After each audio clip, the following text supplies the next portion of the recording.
Suddenly one day, they decided we were now criminals.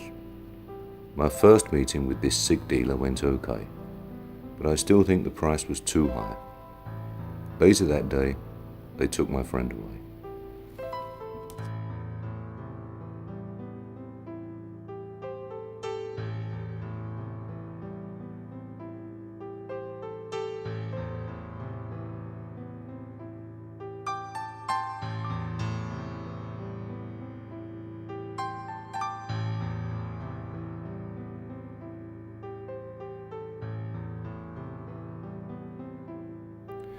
It's difficult to say when it all started. The young people of today probably don't share my frustration. But when I was born, around year 2000, it wasn't a crime to smoke a cigarette. I think it started to go very wrong because of what I choose to call unjustified concern, what others call patronization. In 2010, it was forbidden to smoke anywhere in public. You could easily influence others, it was said. This part wasn't difficult for the authorities to enforce. When we got to the year 2017, there were surveillance cameras everywhere, on the streets and even in public restrooms.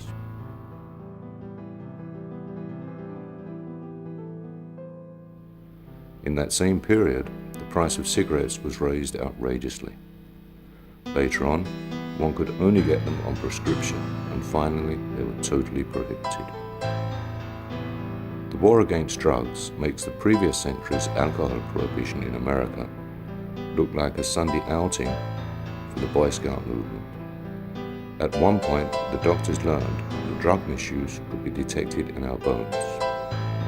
From then on, it was relatively easy to save these lost souls. Everyone was called in for medical examination and simultaneously was given a new social security number. Said in another way, they took a small sample of the marrow and it clearly showed whether you were a user. Then they implanted a chip into everybody so that with the least contact with drugs or alcohol, for instance, you die by an instant overdose. Now I'm pushing 40. And I like to think that at least everyone from my generation shares my frustration. Once it was a part of our civil rights to have a cigarette, but now we are talking the death penalty. If you have not been raised under true freedom, perhaps you'll find my frustration a little hard to understand. My humble point in telling this story is that we all have to live with things others do, even if you don't always agree. Naturally, this doesn't count for the sick and the insane. There are probably a lot of stories that exceed mine in this new world of surveillance and pure madness. Surely not everybody else has been brainwashed. If it hadn't been for my friend, I wouldn't be here today, celebrating in my own sad way. It's exactly 7 years since his death.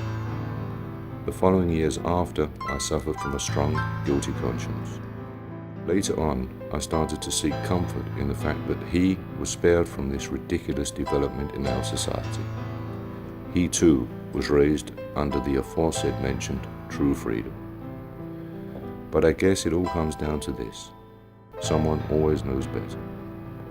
I ask you, executed just because of a cigarette.